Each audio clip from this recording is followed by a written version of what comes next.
Je ne peux pas rester silencieux. Ce sera un silence coupable. Je ne peux pas ne pas dénoncer ce qui se passe actuellement en Algérie.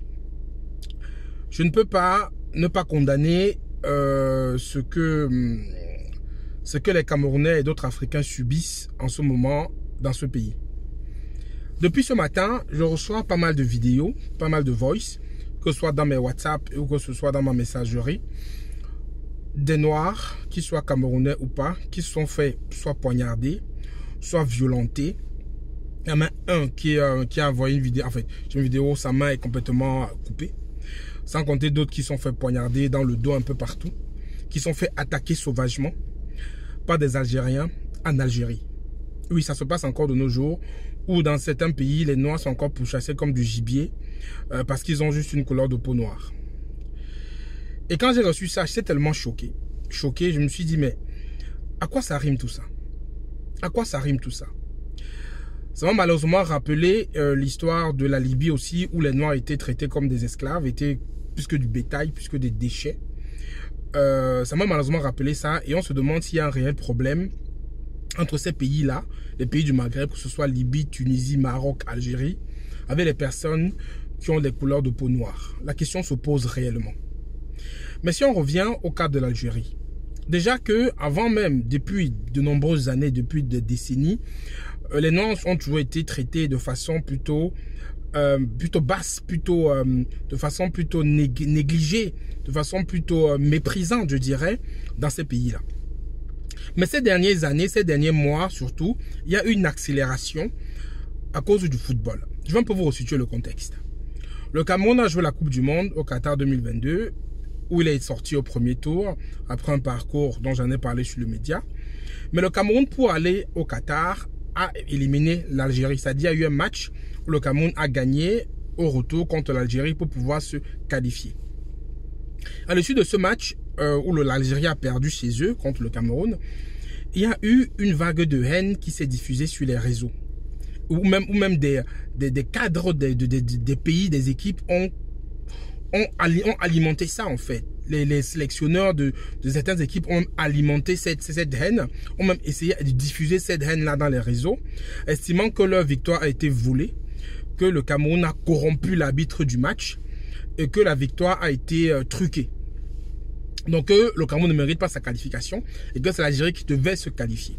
Donc, ce discours a été tenu pendant longtemps. Ça a créé beaucoup de haine sur les réseaux. Ce qui m'a étonné, c'est que même des personnes qui sont censées apaiser, qui sont censées en fait calmer les jeux, surtout du côté algérien, n'ont pas respecté. Ils ont vraiment remis de l'huile sur le feu. Et du coup, les Algériens ont donc compris que c'est libre en fait. La liberté, c'est de se...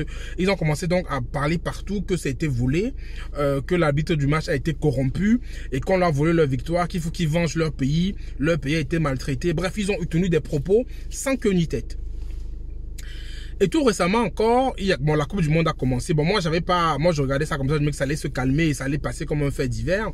Ça s'est calmé un peu, mais à la Coupe du Monde, c'est reparti. C'est reparti. Moi, j'ai des personnes qui sont parties au Qatar regarder les matchs de foot, mais il faut voir comment ils étaient harcelés. Quand ils me disent comment ils étaient harcelés parce qu'ils étaient Camerounais, les Algériens qu'ils avaient là-bas les harcelaient de tricheurs, de voleurs, de brigands, comme si, alors c'est que du foot en fait. Mais ils étaient harcelés carrément par ces supporters algériens qui étaient là-bas, en estimant qu'on a volé leur victoire. Mais ils n'ont pas encore passé l'éponge. Mais passez l'éponge, les gars. C'est que du football. Il y a encore une vidéo qui a circulé tout récemment que j'ai reçue aussi, où il y a justement un mec qui est algérien qui interpelle le président de l'Africafoot dans un événement où il interpelle complètement avec une certaine... Il est éhonté le mec. Il interpelle comme si c'était un enfant. Il le parle agressivement. Vous n'avez pas honte d'avoir... En fait, c'est très violent. Je ne veux pas partager ces vidéos aussi parce que c'est quand même assez violent, que ce soit la vidéo des agressions que j'ai reçues ou la vidéo de l'influenceur qui interpelle le président de l'Africafoot comme si c'était un va-nu-pied. Non mais il faut arrêter. Et le point culminant de ça, c'est le coup de pied justement que le président de l'Africafoot a donné hier. A donné hier à un influenceur algérien qui l'a harcelé à la sortie du stade. Et il a pris un Mawashi guéri là. Et ça l'a calmé un peu, je crois. Parce qu'à un moment, ça peut arriver à tout le monde qu'il y a une goutte d'eau qui fasse déborder le vase.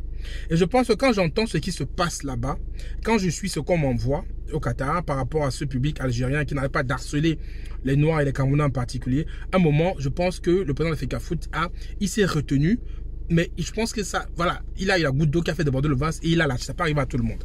Je regrette son geste. Lui aussi, il a fait une lettre d'excuse, mais je peux comprendre son geste. Je peux le comprendre. Si on revient aux Camerounais, aux Algériens qui sont maltraités, qui sont complètement poursuivis comme des animaux en Algérie, je pense qu'il faut que ça cesse. Il faut qu'on comprenne que ce n'est que du football. Il faut qu'on comprenne qu'au-delà de la passion, il y a quand même l'humain. C'est pas parce qu'on a une couleur de peau qui est noire qu'on doit te traiter comme un animal. Il faut que ça cesse. Il faut que ces pays du Maghreb comprennent qu'on n'est pas des hommes moins qu'eux. Il faut qu'ils comprennent ça. Et là, je n'arrive pas à comprendre comment il y a toutes des personnes là-bas. Je dis pas que ce n'est pas le cas pour tout le monde, hein, mais il y a toutes des personnes là-bas qui ont comme s'ils ont un pois chiche dans la tête, en fait. Le fait de poignarder quelqu'un, c'est ça qui va pouvoir amener ton équipe à la Coupe du Monde. Le fait de couper le bras de quelqu'un, le fait d'insulter, le fait de cracher sur les gens, c'est ça qui va faire quoi? C'est ça qui va faire que ton pays soit plus reconnu? Si maintenant on dit qu'on applique aussi la même chose, la loi du talion, c'est-à-dire tous les Maghrébins qui sont dans les pays africains, que ce soit en Côte d'Ivoire, au Nigeria, au Cameroun, on vous traite pareillement, qu'est-ce que ça va donner? Ce sont vos entreprises qui viennent gagner des marchés dans les pays subsahariens. Vous y vivez aussi. Mais pourquoi est-ce que vous pensez que ce n'est que chez vous que ça peut se passer comme ça? Si la reverse se fait, comment vous allez réagir? Moi, je pense que ces personnes qui sont responsables de ces comportements d'animaux, justement un comportement animal, il faut qu'ils se rendent compte que ça ne fonctionne pas comme ça. Le noir a été assez piétiné, le noir a été assez insulté et ce n'est pas normal. On est à une époque où ça doit changer. Le noir doit se faire respecter. Cette couleur de peau qu'on a, que les noirs ont, c'est une couleur de peau qui est louable. On est fiers de l'avoir, mais ce n'est pas pour autant qu'on va se laisser marcher dessus comme ça. Et chaque fois que je verrai des comportements de ce type-là, je vais les dénoncer le plus fermement possible. Ce n'est pas possible qu'en 2022, les Noirs se fassent traiter comme ça dans un pays qui est l'Algérie, qui est censé être un pays africain. Même comme aujourd'hui, ils revendiquent peut-être pas ça, mais il faut que ça cesse. C'est pas pour une histoire de football ou une histoire de couleur de peau que des jeunes étudiants qui vont faire les études en Algérie vont se faire poignarder, que les Congolais vont se faire tabasser, que les Ivoiriens vont se faire insulter, cracher dessus. Il faut qu'on arrête ça. Déjà, au-delà du football, il y a cette animosité que j'ai remarquée et que tout le monde peut confirmer que certaines personnes qui vivent là-bas ont envers les Noirs. Et ils se servent en fait d'un prétexte bidon pour pouvoir assouvir leurs désirs les plus sombres enfouis par rapport aux Noirs. Ces personnes-là, c'est des brebis galeuses en fait, des brebis galeuses. Heureusement qu'ils ne sont pas tous comme ça. Mais ces personnes, c'est des brebis galeuses. Et moi, j'en appelle aux autorités algériennes de faire leur travail, d'assurer la sécurité des biens et des personnes de couleur noire qui vivent sur leur territoire. Et je recommande aussi au consulat de des pays, des personnes qui sont aujourd'hui pourchassées et poignardées, de prendre la responsabilité aussi, de pouvoir les protéger, je ne sais pas comment, mais de pouvoir les protéger, de pouvoir, je ne sais pas, essayer de dénoncer ça de façon forte, de faire un courrier aux autorités pour réclamer une protection. Parce que sinon, ça va très mal finir cette histoire. J'aime pas. Peut-être il y a déjà même eu des morts, parce que ce que moi j'ai vu aujourd'hui, c'est très grave, c'est très grave. Donc moi, je pense qu'il faut que ça cesse, il faut qu'on dénonce ça. Ces Algériens, ces Marocains, ces Libyens qui pensent que, ces Tunisiens, tout ça, qui pensent que le noir aujourd'hui, le noir est plus qu'un chiffon, il faut qu'ils comprennent que ce n'est plus le cas. On n'est plus dans les époques où c'était de l'esclavage, c'est fini ça. Le noir a toute sa place autant que vous avez la vôtre. Vous êtes dans nos pays pour faire vos choses. Des Noirs sont aussi dans votre pays pour chacun. Autant il y a des Tunisiens, des Algériens, des Marocains, tout ça dans des pays de l'Afrique subsaharienne. Autant il y en a aussi dans votre pays. Donc c'est une histoire de collaboration, une histoire de vivre ensemble. Si vous n'êtes pas capable de vivre ensemble, ceux qui ont complètement le cerveau complètement bouché, là, ces brebis galeuses, aux autorités de prendre la responsabilité et d'assurer la sécurité des personnes. Parce qu'il faut que ça cesse. Mais malheureusement, je ne sais pas si la voix va porter, si ça va changer un peu, parce que ce que je vois aujourd'hui, à cause d'une histoire de match de football, c'est très grave, c'est très grave. Les gens profitent d'un prétexte, moi je dis profitent d'un prétexte pour assouvir leur haine du noir. C'est un prétexte, match de foot c'est un prétexte. Effectivement, ils savent que ça ne va rien changer ce qu'ils vont faire. Mais comme ils avaient en tête depuis de pouvoir maltraiter un noir, de pouvoir le poignarder, de pouvoir l'insulter, ils se servent d'un prétexte bidon. Moi, je pense qu'il faut que ça cesse. On ne répond pas à la violence par la violence. Il faut rester pacifique. Et si vous vivez dans un de ces pays-là, dites-moi en commentaire comment vous êtes traité là-bas. Est-ce que vous avez déjà subi des violences ou des maltraitances? Voilà, mettez-moi ça en commentaire. Et je suis vraiment triste aussi quand je vois ceux qui traversent ces pays-là pour rejoindre l'Occident. de bon gré ou de mal gré, comment ils sont traités, comment ils finissent. Vraiment, ça se passe de commentaires, c'est horrible. Donc, je pense que vraiment, je pourrais ne pas dénoncer ça. J'ai reçu des vidéos, vraiment, des trucs que je ne peux pas partager ici. C'est horrible, en fait. Des jeunes qui se font poignarder, qui se font maltraiter.